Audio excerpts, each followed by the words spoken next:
اپنے دیکھنے اور سننے والوں کو کینی بھائی کا اور میرا سلام۔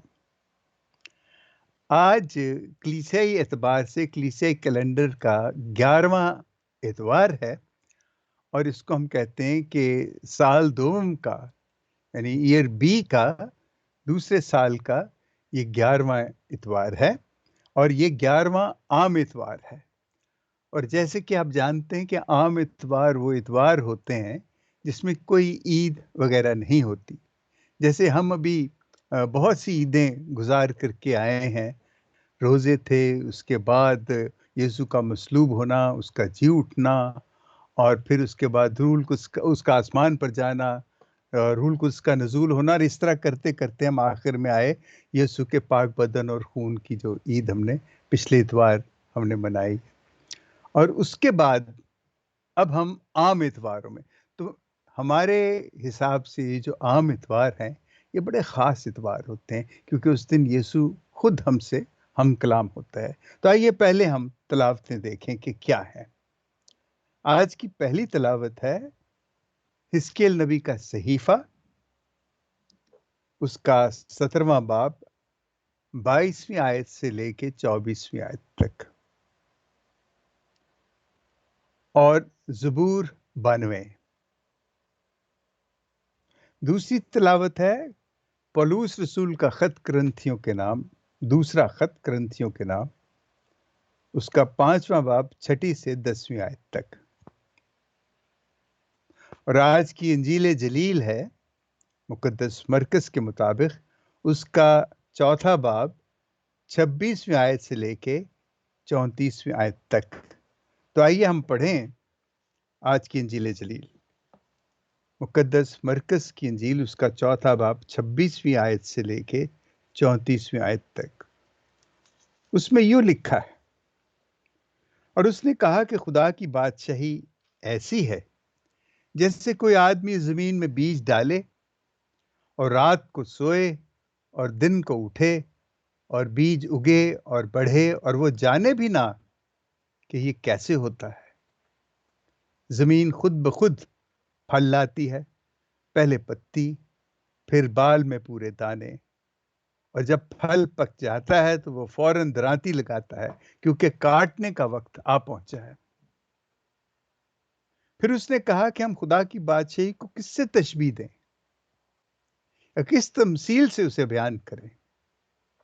وہ رائی کے دانے کی مانند ہے کہ جب زمین میں بویا جاتا ہے تو زمین کے سب بیجوں سے چھوٹا ہوتا ہے، لیکن جب بویا گیا تو اگتا اور سب ترکاریوں سے بڑا ہو جاتا ہے، اور ایسی بڑی ڈالیاں نکالتا ہے کہ آسمان کے پرندے اس کے سائے میں بسیرا کر سکتے ہیں۔ اور وہ ایسی ہی بہت سی تمثیلوں میں ان کی سمجھ کے موافق ان سے کلام کرتا تھا، اور بے تمثیل ان سے کچھ نہ کہتا تھا، لیکن تنہائی میں اپنے شاگردوں کو سب باتوں کے معنی بتاتا تھا۔ انجیل جلیل کے وسیلے سے ہماری خطائیں معاف کی جائیں۔ اے مسیح تیری ستائش ہو۔ دیکھیے، یہ بھی عجیب بات ہے کہ آخر میں لکھا ہے کہ وہ تمثیلوں میں بات کرتا تھا، اور تمثیلوں کے بغیر وہ کچھ نہ کہتا تھا۔ یہ تمثیل آپ کو یاد ہے، پچھلی بار میں نے بتایا تھا کہ ایک دفعہ سچ وہ ایک گلی میں سے گزر رہا تھا، اور جب وہ گزر رہا تھا تو وہ یہ دیکھ کے بڑا مایوس ہوا، اسے افسوس ہوا کہ لوگ اس کو دیکھ کے تو اپنے گھروں کے دروازے بند کر رہے تھے، اور اپنے بچوں کو پکڑ پکڑ کے اندر لے جا رہے تھے، جیسے کہ وہ کوئی ڈاکو ہے یا کوئی۔ یہ سچ کے ساتھ یہ سلوک جو تھا سچ کے لیے بہت ہی تکلیف دہ تھا۔ اور وہ جب اس گلی کے اختتام پہ پہنچا تو اس نے مڑ کے دیکھا کہ کہانی چلی آ رہی ہے، اور کہانی جب آ رہی تھی تو لوگ دروازے کھول کے بڑی اس کی تعریف کر رہے تھے، اس کا استقبال کر رہے تھے، اس کا خیر مقدم کر رہے تھے۔ اور وہ چلتے چلتے جب سچ کے پاس پہنچی تو وہ سچ کو دیکھ کے کہنے لگی کہ تم اتنے پریشان کیوں ہو، کیوں اتنے اداس ہو؟ اس نے اپنی ساری بات بتائی، اور ان دونوں میں ایک قسم کی دوستی ہو گئی اور کچھ دیر بعد انہوں نے شادی کر لی. تو ان کا جو پہلا بچہ پیدا ہوا وہ تمثیل تھا. یہ تمثیل سچ اور کہانی کے ملنے سے پیدا ہوتی ہے. اس میں کہانی بھی ہوتی ہے اور سچ بھی ہوتا ہے. یہ وہ طریقہ کار تھا جو بڑے صدیوں سے یہودی جو سوسائٹی تھی، جو معاشرہ تھا، اس میں یہ عام ہوتا تھا. لیکن یسوع کی جو تمثیلیں تھیں وہ بڑی ہی، جتنی وہ آسان تھیں اتنی بھی خوفناک تھیں. کن کے لیے؟ وہ جو بڑے پڑھے لکھے لوگ تھے، جو فقی فریسی اور عالم شرع، اور جو بڑے آپ کہہ لیں کہ جو معاشرے میں ایسا ان کا مقام تھا کہ لوگ ان کو دیکھتے ہوئے بھی کانپتے تھے، کیونکہ وہ بہت عالم لوگ تھے. اور یسوع جب باتیں کرتا تھا، یسوع جب خوشخبری سناتا تھا، تو وہاں سینکڑوں ہزاروں لوگ آ جاتے تھے، جن میں ایک طبقہ یہ فقی فریسیوں کا ہوتا تھا اور زیادہ جو تعداد ہوتی تھی وہ. اور فقی فریسی تو اس لیے آتے تھے کہ وہ دیکھتے کہ یہ ہے کون، یہ کیا کہتا ہے. وہ ان کو آہستہ آہستہ سمجھ آ گئی کہ وہ کیا کہہ رہا ہے اور وہ کون ہے، کیونکہ وہ سب لوگ جو تھے وہ عہد نامہ، پرانا عہد نامہ، اس سے وہ بخوبی واقف تھے. اور وہ اس زمانے کو بھی جانتے تھے کہ جس زمانے میں المسیح نے آنا تھا، اور المسیح کے آنے کا عین وہی زمانہ تھا جس میں یسوع کھڑا ہو کے ان کے درمیان اعلان کر رہا ہے. لیکن جو غریب لوگ تھے، جو ان پڑھ تھے، جو ظلم و استبداد کے دبے ہوئے پسے ہوئے لوگ تھے، وہ یسوع کی جو باتیں سنتے تھے اس میں اتنی محبت تھی کہ وہ اس کی طرف کھنچے چلے آتے تھے. اور اس کے مقابلے میں یہ جو عالم لوگ تھے، فقی فریسی تھے، ان کے دلوں میں اس قدر بغض اور اس قدر نفرت اس بیان کے بارے میں ہوتی تھی کہ کچھ کہنے کی حد نہیں. اور یہ لوگ جو ہیں، دونوں طرح کے لوگ اپنے اپنے طریقے سے یسوع کی باتیں سمجھتے ہیں. زیادہ تر لوگ جو ہیں وہ یسوع کی محبت کو سمجھتے ہیں. اب دیکھیں، بات ایسے ہے کہ ہم تمثیل کو جب دیکھتے ہیں، پڑھتے ہیں، تو ہم اس کے اندر معنی تلاش کرتے ہیں کہ وہ کس کس کے بارے میں. آپ کو یہ سن کے حیرت ہوگی کہ جو تمام تمثیلیں جو ہیں نا، یہ سب کی سب جو خدا کی بادشاہی کا جب ذکر ہے تو وہ یسوع کے بارے میں ہے، وہ خدا کے بارے میں ہے. یہ خدا کی بادشاہی. اور یہ جو جب اس کا بیان ہوتا ہے، وہ جانتے ہیں، جو عالم لوگ تھے وہ جانتے ہیں کہ یہ کیا کہہ رہا ہے، اور اس لیے ان کو اس پہ غصہ بھی تھا. اور غریب لوگ تو بالکل نہیں سمجھ رہے تھے کہ یہ جو پڑھے لکھے اور عالم لوگ ہیں، ان کے اندر کیا ہو رہا ہے، ان کے اندر کیا گزر رہی ہے. کیونکہ یسوع سچ، انصاف، محبت، آزادی اور صلح کی بات کرتا ہے. لیکن ان سب میں جو بنیادی چیز ہے وہ ہے محبت. دیکھیں، پولس رسول نے بڑی خوبصورت بات کی ہے کہ ایمان، امید اور پیار یا محبت یہ دائمی ہے، لیکن افضل ان میں محبت ہی ہے.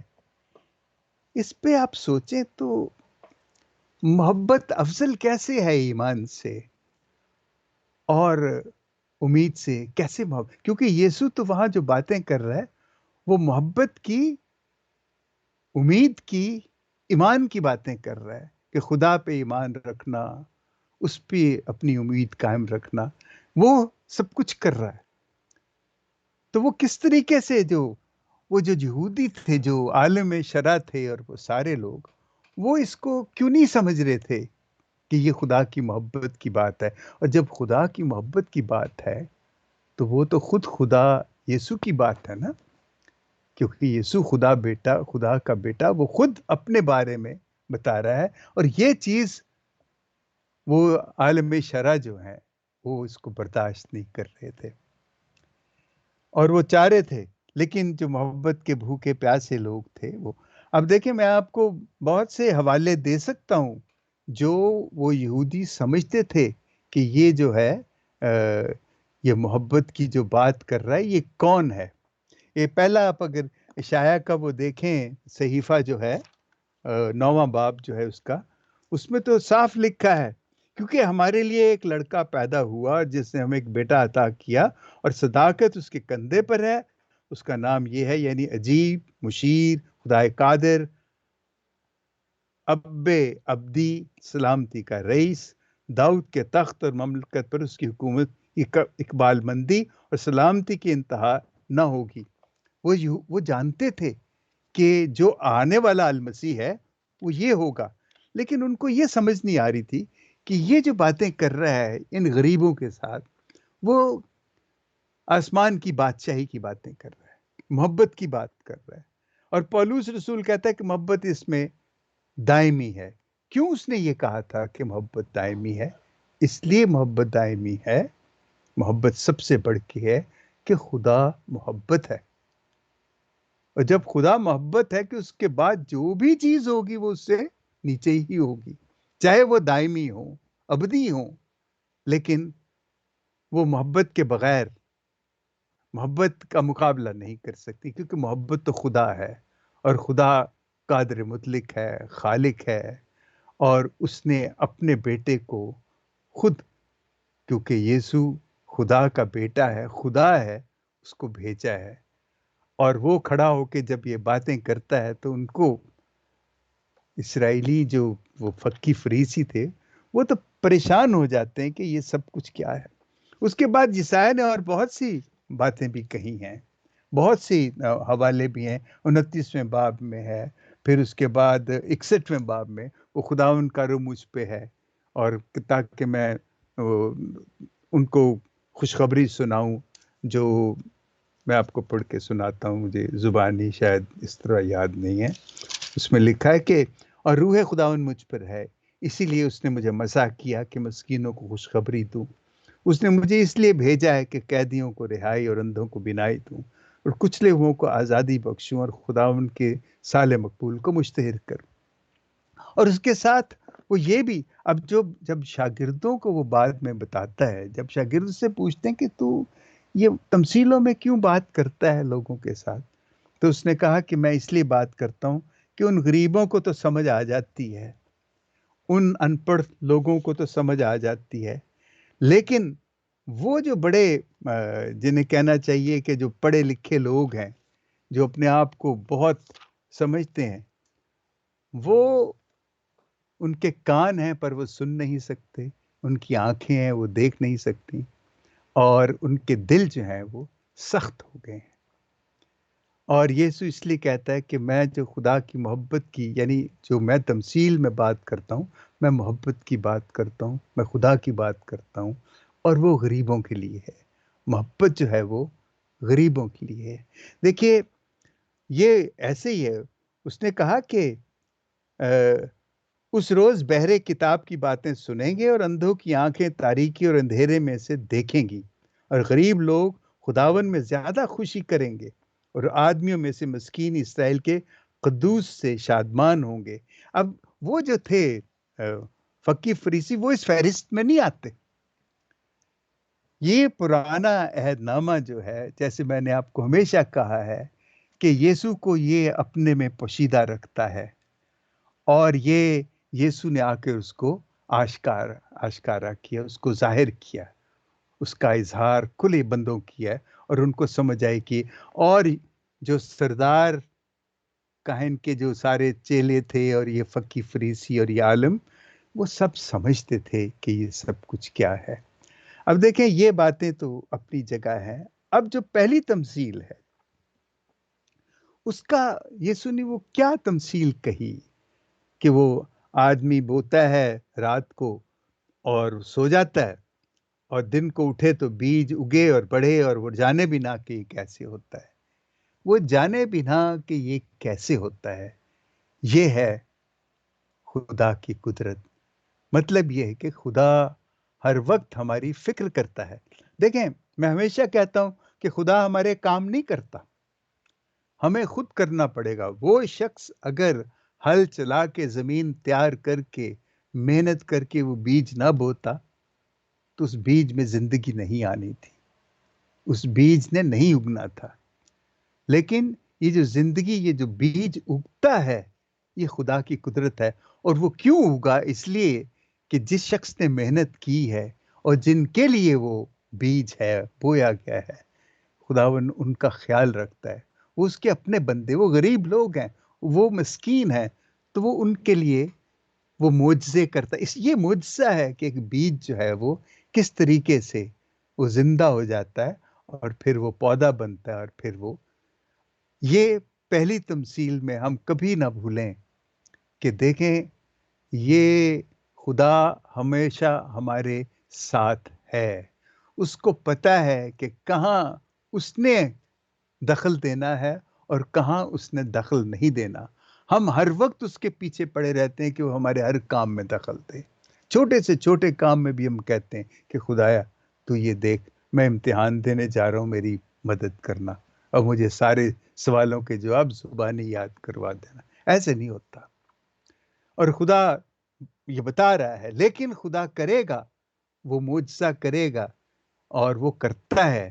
یہ جو پہلی تمثیل ہمیں یہی، اور یہ جو تمثیل جیسے میں نے کہا، یہ خدا کی محبت کی علامت ہے. یسوع کی اپنی یہ تمثیل ہے. یسوع خود کہتا ہے کہ میں اس لیے آیا کہ خدا نے دنیا سے محبت رکھی اور میں اس کی زندہ مثال ہوں. اور وہ اپنے آپ کو خدا کے لیے خدا بن کے پیش کرتا ہے کہ وہ خدا کا کلمہ جو کہ بعد میں اس کو مصلوب کیا گیا اور وہ ہماری قربانی بن گیا ہمارے گناہوں کے لیے، اور اس نے ہمیں بچایا. دیکھیں اس تمثیل سے کتنی لمبی کہانی بن جاتی، کہاں سے شروع ہوتی، کہاں چلتی ہے. اور دوسری تمثیل جو ہے وہ خصوصاً ہمارے لیے ہے کہ اس نے کہا کہ خدا کی بادشاہی جو ہے وہ رائی کے دانے کی مانند ہے. اور رائی کا دانہ جیسے اس میں لکھا ہے اور ہم پڑھتے بھی ہیں، دیکھتے بھی ہیں کہ وہ دانوں میں سب سے چھوٹا دانہ ہوتا ہے اور اس کا جو پودا بنتا ہے وہ کہتے ہیں کہ 8 10 12 فٹ تک اونچا ہو جاتا ہے اور اتنا گھنا ہوتا ہے کہ اس میں پرندے آ کے. یہ ہے کہ ہم غریب لوگ، ہم وہ معصوم لوگ، ہم وہ لوگ جو تمام چیزوں سے محروم ہیں، اگر خدا کی بادشاہی ہم میں قائم ہے تو ہم وہ درخت بن سکتے ہیں جس سے دوسرے جو ہیں وہ فائدہ اٹھا سکتے ہیں. ہماری زندگیوں سے دوسرے لوگ فائدہ اٹھا سکتے ہیں. یہ محبت ہے نا. وہاں خدا کی محبت ہے، یہاں ہماری محبت ہے کہ ہم جب خدا کی بات سے جب ہم اس بیج کی طرح بن جاتے ہیں، ہم جب یسوع کے پیروکار ہوتے ہیں تو کیا ہوتا ہے. دیکھیے، یسوع نے جب اپنے شاگرد چنے تو اس نے کسی کو نہیں کہا کہ میں تمہیں اتنے مربع زمین دوں گا یا یہ جائیدادیں دوں گا یا اتنی دولت تمہاری ہوگی یا اتنی بھیڑ بکریاں تمہاری ہوں گی. اس نے کیا کہا؟ اس نے کہا میرے پیچھے ہو لو، بس. یہ ہے جو یسوع نے ہمیں دیا ہے، اس کے پیچھے ہو لو. اور اس کے پیچھے ہونا تو آپ کو پتہ ہی ہے کہ پھر کتنے پاپڑ بیلنا ہے، لیکن ان پاپڑ بیلنوں میں جو محبت اور جو مزہ ہے وہ اپنی جگہ ہے، اس کی کوئی قیمت نہیں ہے. اب دیکھیں، میں پھر واپس آتا ہوں کہ پولس رسول نے کیوں کہا کہ محبت جو ہے وہ وہ افضل ہے، باقی چیزیں تو دائمی ہیں. ہم اکثر یہ کرتے ہیں، ہم مسیحی جو ہے نا، ہمارے ہاں ایمان بھی ہے، امید بھی ہے. آپ دیکھ لیں ہمارے بڑے بڑے جو رہنما ہیں وہ سب ہمیں ایمان اور محبت کا پرچار کرتے ہیں. وہاں صرف ایمان اور امید نظر آتی ہے، محبت نہیں نظر آتی. محبت لفظوں میں نظر آتی ہے لیکن عملی طور پہ نظر نہیں آتی، کیونکہ محبت جو ہے، یہ جو ایمان جو ہے بغیر عمل کے تو مردہ ہے. اور اگر محبت ہے تو محبت تو عمل کا نام ہے. Love is nothing but action. اگر محبت میں عمل نہیں ہے تو وہ محبت نہیں ہے. اور یہ ہے کہ ہم ایمان کی اور امید کی اور ایمان کی تو بے تحاشا ہم اس کا پرچار کرتے ہیں. ہماری تمام دعائیں، ہماری تمام رسومات، ہماری عبادتیں وہ ساری ایمان پہ ٹکی ہوئی ہیں. اور اس لیے ایمان ہے کہ ہمیں ہم سب جنت میں ہمیں جگہ ملے گی، خدا ہمارے گناہ معاف کرے گا۔ لیکن جو دائمی چیز ہے، جو افضل چیز ہے ان میں سب سے افضل چیز ہے، وہ مشکل لگتی ہے ہمیں، وہ کہیں نظر نہیں آتی۔ میں جب التار پہ، میں ڈیکن ہوں نا، تو میں ماس ڈیکن کرواتا ہوں، فادر صاحب ماس کرتے ہیں اور میں ان کا خادم ہوتا ہوں۔ تو میں بیٹھ کے یہی دیکھتا ہوں کہ کتنا خوبصورت چرچ ہے، اتنی اچھی بینچز اور موم بتیاں اور پھول اور جانے کیا کیا چیزیں ہیں، ہر قسم کی وہاں پہ آسائش موجود ہوتی، بہت خوبصورت لگتا ہے، بالکل لگتا ہے کہ خدا ایسی جگہ پہ ہی ہوتا ہے، بس بڑا اچھا لگتا ہے۔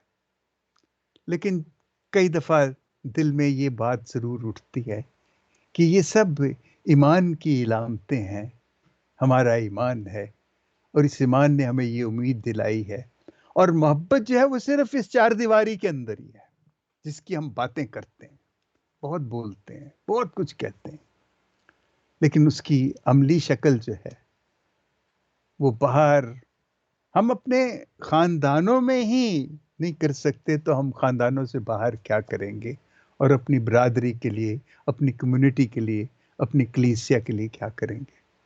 یہ ساری چیزیں یسوع کی جو آج کی جو یہ دونوں تمثیلیں ہیں، اس پہ سوچنے کی ضرورت ہے، اور ہم اس پہ سوچیں اور غور کریں کہ یسوع اصل میں ہمیں کیا کہہ رہا ہے، کیا بتا رہا ہے۔ اور دیکھیں، فقی فریسی سب سمجھتے تھے کہ یسوع کیا کہہ رہا ہے، لیکن وہ اس کا منفی وہ نتیجہ نکال رہے تھے، اور ان کے دماغوں میں اور دل میں جو تھے نفرت پیدا ہو رہی تھی، اور دوسری طرف وہ لوگ انجان محبت سے تو وہ بھر گئے، لیکن ان بیچاروں کو پاس کچھ کرنے کو تھا نہیں، جب اس کو صلیب دیا جا رہا تو وہ بے بس کھڑے ہیں، وہ کچھ بھی نہیں کر سکے۔ لیکن یہ بات کیسے اس کو دہرایا جاتا ہے، اور کیسے یہ چیز کھلتی ہے، اور پھر کیا ہوتا ہے، اور پھر کیا اب بھی ہم دیکھتے ہیں کہ مسیحیت کی شان و شوکت جو ہے، جتنے بڑے مسیحی ملک ہیں سب امیر ہیں، اور مسیحی غریب جو ہیں وہ ان ملکوں میں جو غریب ہیں، ہم غریبوں سے بھی غریب ہیں، محروموں سے بھی محروم ہیں۔